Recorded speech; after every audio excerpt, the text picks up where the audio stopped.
The looming demise of the 10x developer. All right, why an era of enthusiast programmers is coming to an end. That's, you know, I'm not gonna lie to you. This already, I feel myself annoyed by this article, and I haven't even read it. So let's find out. Justin Searles, are you rustling my jimmies right now? Did you know I used to work at Sears, Justin? Okay. You're only 1 L away from the place I used to work at. I've recently been telling anyone who will listen that I'm excited to be on the precipice of using Sorbet to write type-checked edition of Mocktail that has a potential to unlock productivity workflows never before possible in Ruby. Somewhere in the distance, I think I just heard DHH scream. Somewhere out there. Did you guys hear that?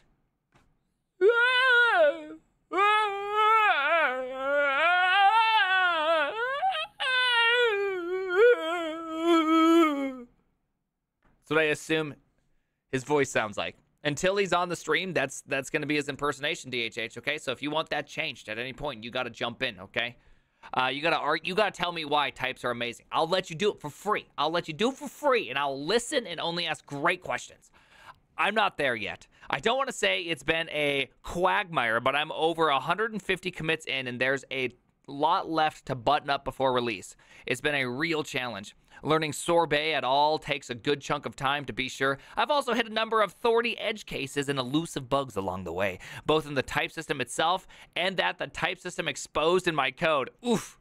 Ooh, the mirror hurts. Can we all agree when you have to look in the mirror and be like, hey, what I've just created is definitionally wrong. Hurts a little bit, right? It hurts emotionally. We've all been there. We've all been there. And like usually, I'm trying to do something that's never quite done before. So I'm constantly oscillating between feelings of nervous excitement and fear that I'm attempting the impossible. But that's what makes it fun, is the attempting of the impossible, right? I mean, unless if it's like an Arch user trying to get a date or something like that. That's not fun, right? That's never been a fun time. You know what I mean? Because that's mathematically impossible. That's a different kind. Though it's been made far more possible thanks to generous assistance of these people. Thank you, these people, very, very much. Beyond this, any specifics I might share about my current quest are so banal as to not be worth your time. If you somehow find the interesting, please email me. Okay, give me an email if you want to hear more about Sorbet. Okay. Sorbet. So I might feel less alone in this world. That said, that's kind of sad sounding. That said, there is something generally interesting here that programmers don't often talk about, and that's the deeper question. Why do I keep doing this to myself?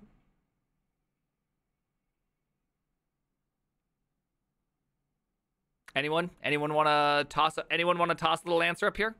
Anyone want to give it a shot? Go ahead. Give it a shot. Give it a shot. Tell me why. Money. It's fun. Powerful question. Money. 8 equals dick. I love pain. Masochism. Definitely not insanity. Because dad didn't love me. Damn, is dad out for the cigarettes? Dude, wait, hold on. Did you just get 410'd by your dad? Is that what it is? Your dad.zip. Is it 410? Yeah. You got 410, didn't you? Rip, man. Feels bad. Sadism, yeah. Yeah, I know.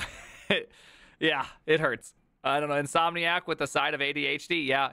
I run Arch for the ladies. Wait, you run from the ladies with Arch? I must have misread that. It went by too quick. All right, anyways, let's keep on going. Oh, dang it. What makes me special? Ooh, I'm an enthusiast programmer. I stumble on a problem like this one, and I stay up late every night until I find the solution. I wake up early each morning with new ideas of things to try. I don't take enough breaks, but when I do, they're technically designed to exploit my brain's asynchronous processor to generate solutions for whatever I'm currently stuck on. I irresponsibly defer responsibilities from one area of my life, from areas of my life. Oh yeah, this is just called lack of self-control. I don't mean this in a demeaning way. I too used to do the exact same thing. I would forego some of my relational duties to my beautiful wife. Not like cleaning up as well as I could.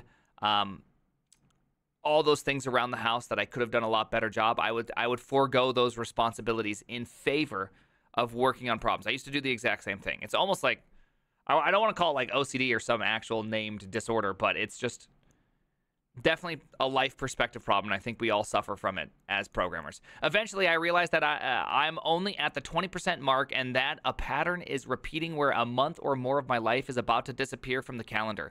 Towards the end, I find myself rushing to find the maze's exit because my desires to unlock the puzzle's final secret starts to be overtaken by the shame of all other balls I'm dropping. It's excruciating as I approach the inflection point, as intense as any overbearing manager do-or-die deadlines were ever were, except in this case, the pressure I feel is entirely self-imposed. I resonate with this pretty hard. I used to do this constantly to myself. Dropping balls can be excruciating. Thanks for the content. I appreciate your thoughtful and incisive words. Okay? Very beautiful. Very, very beautiful. And then, at some uneventful moment at 4 p.m. on a Saturday, it's done. Sometimes people care about what I made. Usually they don't. Often, even I don't. I give myself enough time to clear my inbox, tidy the house, and shave. Then I move on to the next Sisyphean. Is that how you say that? Sisyphean? I keep in my head the guy's name is not Syphilis. What is the guy's name? What's the guy's name that has to push the boulder up every day? It's not Syphilis. Sisyphus. Syphilis is way different. Sisyphus. Did you guys ever watch? Is it? You're correct. It's not that. Is it called? Was the show called Sisyphus? What was the show called? It was a recent K-drama / sci-fi show about time travel on Netflix. It was very good. Syphilis. I love syphilis. Wait, Sisyphus. Wait, what am I? Oh gosh, see this. All right, this. I can't make it small screened again. I can't do it again. Let's see. This describes how I lived my life since I was 13 years old, with few exceptions. And let me tell you, it's very difficult to juggle a healthy personal life and a sustainable work life when you're simultaneously engulfed in an endless series of side quests to will every creative curiosity into existence. When I was a consultant at Crow, there was 1 year I billed a client for nearly 2,100 hours, which averages out to more than 40 hours per week of the year with 0 days off. And that's not counting travel time, or the half dozen hours of weekly administrative work that wasn't considered billable. Nevertheless, I found time in my nights and weekends that year to build an app with Apple's buggy, most undocumented initial iPhone SDK. The app was a native client to V-Bulletin web forums, allowing users to browse threads and compose replies. Despite knowing nothing about any of the underlying technology, I obsessively polished the app to perfection. Did I make time to sleep? I don't remember. The whole year's a blur. Sounds slightly unhealthy, you know. I'm gonna say something here, and it's gonna be real. Okay, I'm about to drop reality on a lot of people. Okay, are we okay with this? It's gonna be a hot ass take. I hope you're ready. Okay, it's gonna be offensive.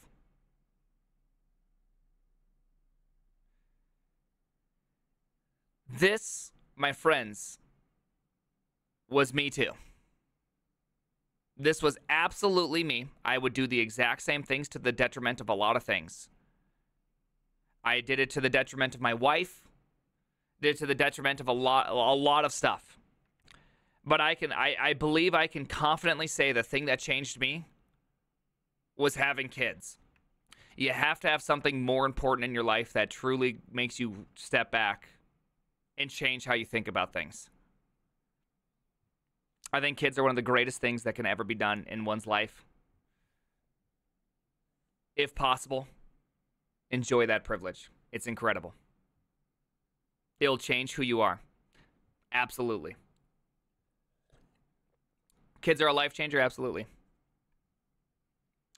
There you go. That's my hot take. Because I know today, apparently, something that's as old as time is now considered hot takes. People are going to be like, well, actually, there's going to be like 9,000 well, actually is appended to this. Also, that Apple could reject my app because users might post swear words or dirty pictures. Oh, well, on to the next thing.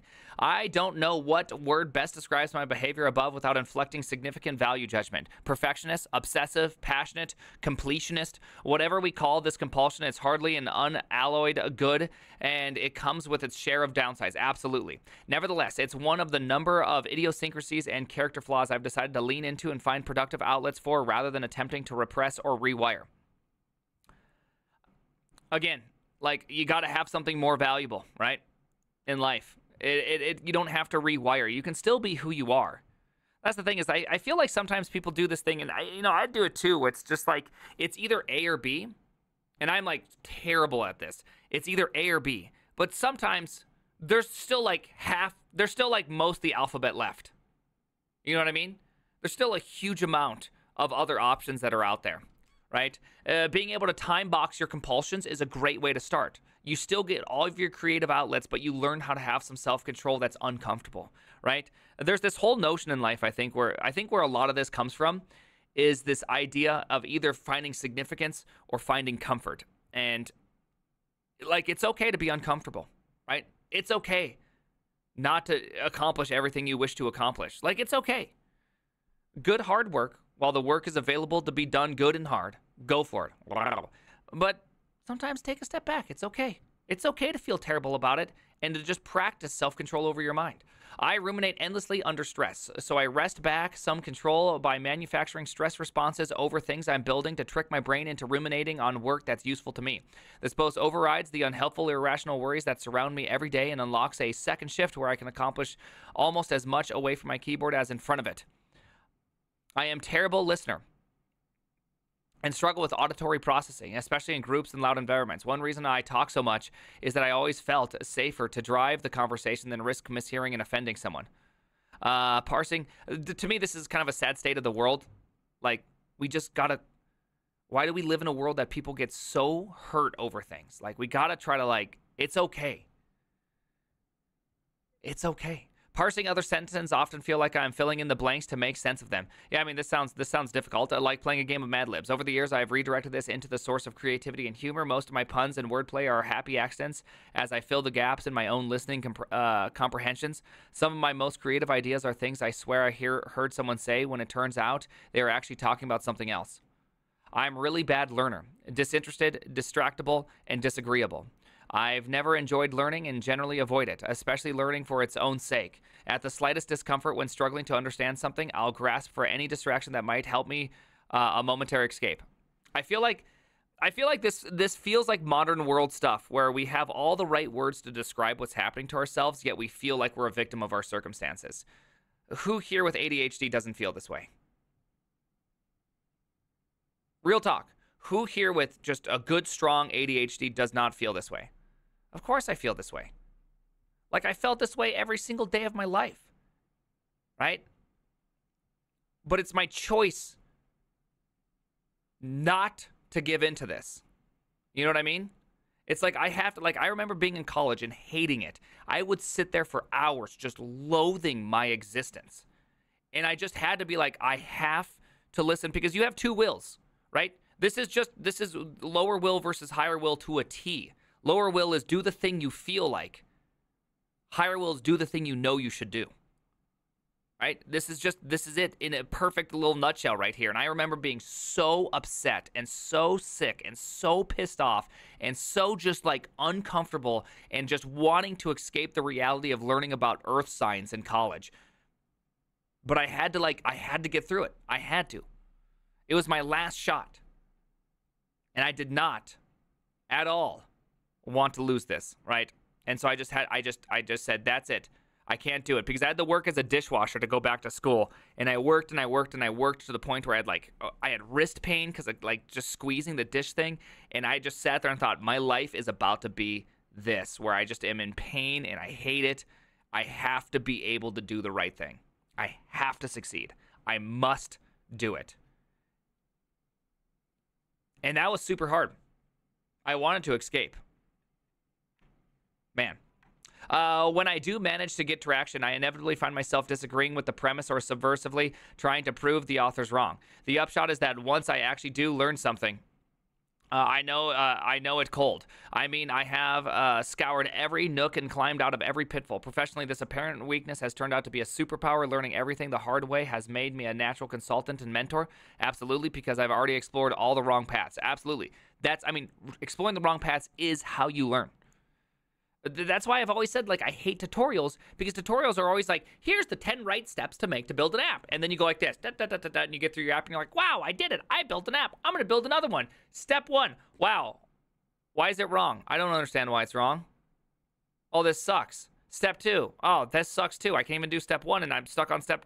How do I do step 2? Right? And then you just fall apart because you didn't do all the wrong things, right? That's what the author did. The author spent days upon days doing the wrong thing to get to the right thing. And instead, you are just looking at the right thing and going, wow, I have no idea how to build anything because this is ideal and my life sucks. My life is non-ideal, right?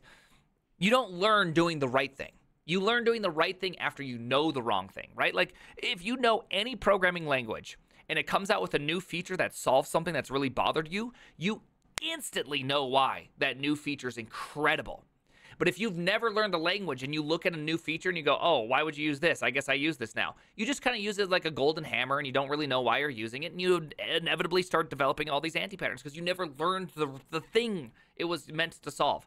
I have to know, let's see, I often know someone is stuck before they do. Understand what threw them off course and show them how to get back on track. The reason I landed on this topic today is not that any of the above makes me special. It's actually like that contradictions like these, whatever their origins, are so typical among programmers born before 1990 that they're entirely mundane. Yeah. Welcome to being a programmer before 1990. The aberrant generation of programmers. Squint and everything I just said about myself could have been described a character from Big Bang Theory or Silicon Valley. I'm at peace with the fact that on my best days, I'm an overplayed, abrasive character trope come to life. For decades, we've associated a slew of mostly negative traits like these with programmers as if the linkage is inherent and inevitable. Maybe. To be super great at something, in some sense, you have to have negative traits, right? I've always thought that stereotype was arbitrary. Nobody can learn programming, and anybody can learn programming and be great at it. But now I'm starting to think it's a product of our times as well. Interesting. It's an interesting hypothesis. I'm not sure if it's a product of times as much as it's a product of like personality trait, right? Some of us just want to keep pushing. We can't help it. There's some internal fight that's in there. That is to say, I've come to believe the era typified by enthusiast programmers, autodidactic, obsessive, and antisocial is drawing to a close. Why do I think that? Because there was a specific generational moment that attracted a bunch of people like me into software industry. It occurred during the brief window between home computers becoming widely available and their becoming sealed airtight by platform holders. It's an interesting hypothesis. I'm actually very curious about this. For a fleeting moment, computers were simultaneously accessible and scrutable during a necessary but temporary stage in the maturation of information technology. Okay, I actually don't know what that means. Before they were rendered irreducibly complex as consumer devices, merely using a computer required figuring out a lot about how it worked. Absolutely. And coming of age with an understanding how computers work made programming them far more approachable. And thanks to a comic coincidence and marketing teams of companies like Radio Shack, society unwittingly handed a generation of social mobile to the boys of upper middle class families in the U.S. who felt more comfortable at home with their computers than outside engaging socially with their peers. I was definitely one of those awkward, anxious kids, and a whole lot of programmers I've met along the way were too. Do you guys all feel transparent right now?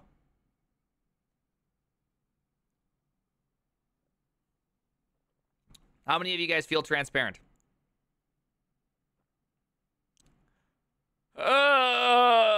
He's seen right through me. But one reason to believe that programmers don't have to be like this is that programmers weren't always like this. I remember asking a computer science professor in 2003 about our school's gender disparity. We only had one single woman in my classes, and she later switched majors. Hey, same story here. He recounted that before 1990 and the advent of hacker and gamer subcultures, my college touted robust majorities in women in computer science. Nationally, women's enrollment in CS doubled in a decade. Before dropping precipitously. Yeah, they say that after one of the big crashes, one of the society crashes, what was it, the 86 economic downturn, that before that, it was much different. Then after that, it was only people, the money, the industry, everything left and crashed, and then it became only enthusiasts, if you will. That's what I've heard. That's what my teacher said, because he said the exact same thing. And one reason to believe programmers won't always be this way is that there's plenty of evidence that the next generation of professional programmers is no longer dominated by enthusiasts. People becoming software developers today look markedly different than those who became before. Now, I just don't agree with this statement at all. There's plenty of people becoming programmers today that are enthusiasts. It's just that their starting point looks different, right? I got to start before the internet was available in my city, right? That's just a different feel. Playing Windows 3.1, Freeski, Mahjong tiles, having to DOS my way into things. It's just a different world. Old. Sadly, I wish I could say I'm referring to the success of movements to increase representation from traditionally marginalized group. Tech is still dramatically over-indexed in white dudes who enjoy affluent upbringings. I'm definitely not this person. I'm just, in fact, a lot of people I know aren't this person. That's because, I mean, there can only be a small minority that's affluent. I'm just pointing to all the money sloshing around here. It capitulated programming from a firmly middle-class job that appealed to people who really loved computers to a comfortably upper-middle-class professional that attracted anyone who wants to secure their financial future. Ask anyone who switched careers in the last decade how many times someone suggested they learn to code. Countless people entering the industry simply because programming is relatively secure, well-paying professional. I mean, it feels like a reach here. I don't know if any of this can be true, because now we're starting to get into, like, now you're just trying to make hypothesis out of stuff. Now I don't know. Now we're starting to get into the weird zone where I don't. Intergenerational conflict is brewing. I'm not sure if anyone has ever said "okay, boomer" to my parents, but I can imagine it wouldn't feel awesome to hear. I've been called boomer plenty of times. Nor do I know whether anyone will coin the term to dismiss my generation, but I have faith that there's enough societal exasperation out there for someone on TikTok to come up with something snappy. A lot of people in my professional cohort still see themselves as social outcasts who grew up in front of a CRT in their parents' basement, but I suspect the next generation sees a homogenous monolith of 40-somethings wearing hoodies and sandals with socks that lucked their way into capturing control of the software industry just as it settled into the state of economic maturity. Sit with this distinction for a while, and you might start to see that the old hat programmers as belonging to an enthusiast generation. Yeah, see, like, I don't know. I really don't agree with this initial premise, right? The thing is like, I can think of plenty of people who are in their 20s, who are in their teens, Nexel, who's in their teens, right? That completely break this mold. All the people that I see that are trying to create content or engaging with the community or any of these things are fundamentally different than he is making it out to be. I feel like this thing this blog had a really great start, right? Like, I totally got this, but yeah, it feels like selection bias. It feels like everybody that I know, which are usually, if you're not like into the whole social scene, it's going to be probably made up of whoever's just physically around you or who's at the same job as you. And you can kind of draw conclusions that maybe aren't correct. I've lucked my way into programming. Those statements are contradictory. Yeah, those statements are contradictory. I know. He also said things like, I am bad at learning, yet he also learned the entire annoying SDK of the iPhone 1 to make the first application, right? Like, there's definitely some things there I don't really like. Sit with this distinction for a while. You might start to see that the old hat programmers belonging to the enthusiast generation, one that, due to its unique initial circumstances, is unlikely to be replicated. Disagree. Once I introduced the word generation to my thinking, it became easier to make sense of many contentions, unresolved issues in tech that flared up over the past decade, looking at them through the lens of intergenerational conflict. I mean, I think this is starting to feel like one of those things where if you think long enough, you can derive any solution. Sometimes it's not that people aren't clever enough. Sometimes people are too clever. And just like any discussion of generations, it's important to caveat that there are no firm boundary lines, that exceptions are plentiful, and that many observations will be isolated to a single locale in culture. The U.S. in this case, maybe Canada, eh? And the only thing that bucketing people into generations can do for us is providing a new way to look at how population may be changing, thanks to big enough time step. See, I mean, this is what it is. All right, I remember. We'll keep going for a little bit, but if it's too much just thought masturbation, we might have to call it passion. I remember about 8 years ago, people got passionate about the word passion.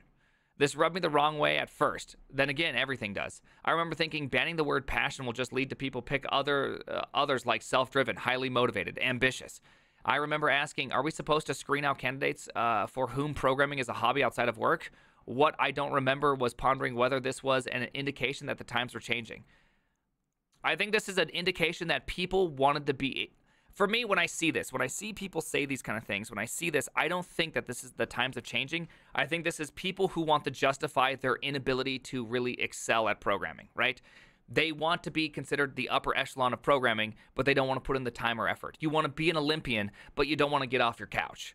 That's how I look at it personally, in the sense that I think you got to push pretty hard, and I don't have a problem with someone that says they're passionate. I don't have a problem with someone that wants to work outside of work. I don't want to tell people how to live their life, right? You live it how you want to live it. And if I want to hire someone that's super great, I want to find the person that wants to work and do things, that's actually obsessed with something, that can do it, right? That's the person I want to work with, because they take me necessarily to the next level, along with me taking them to the next level, because we both have different experiences and we're both trying to get to the next rung, right?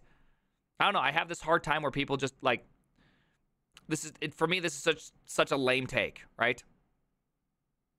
You know? It's a lame take. When I encountered the industry, my salary was lower than it would have been if I had gone into accounting or become an actuary or majored in civil engineering. Same here.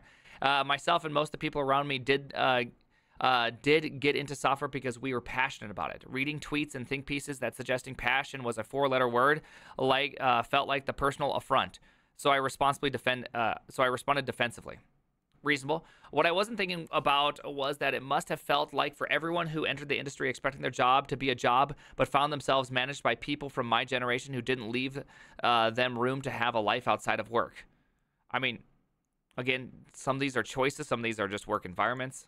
They're hard. Maybe everyone else on the team worked overtime without being asked. Maybe talking too much or taking too much supposedly unlimited time off would foreclose any chance for a promotion.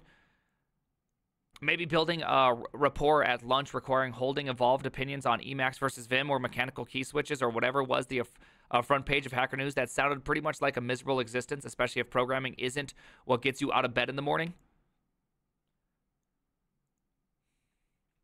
Again, for me, this has just always been a hard take, which is whenever you have an industry that has an infinite skill gap, do you know what I mean? An infinite skill gap meaning at any point in the day, you can open up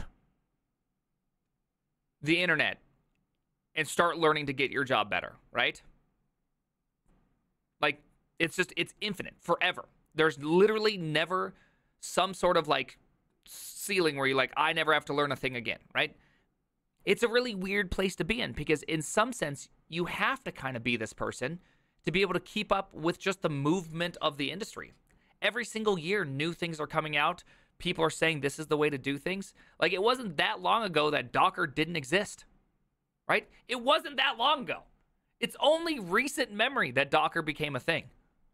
So it's like, what do you got to do here? You know, it's impossible to know this. Now, obviously, just working your life away for a single job, you should be careful about that. You got to set your boundaries. You got to know how to say no. You got to know how to do the right thing. And some jobs, you can't do that. And if you find yourself in one of those jobs and you feel like you don't have to be in one of those jobs, it's not one of these things where, I know there's places on Earth where it's harder to have a job that's more life balanced. Well, I mean, I don't know how to speak to that, but at least where I'm at, it's about finding the right job. And if you have a job, it's easier to get a job. So, you know, there's things you can do. Docker created March 2013. I know. That's recent memory. That's a decade. TCP was created in what? 74?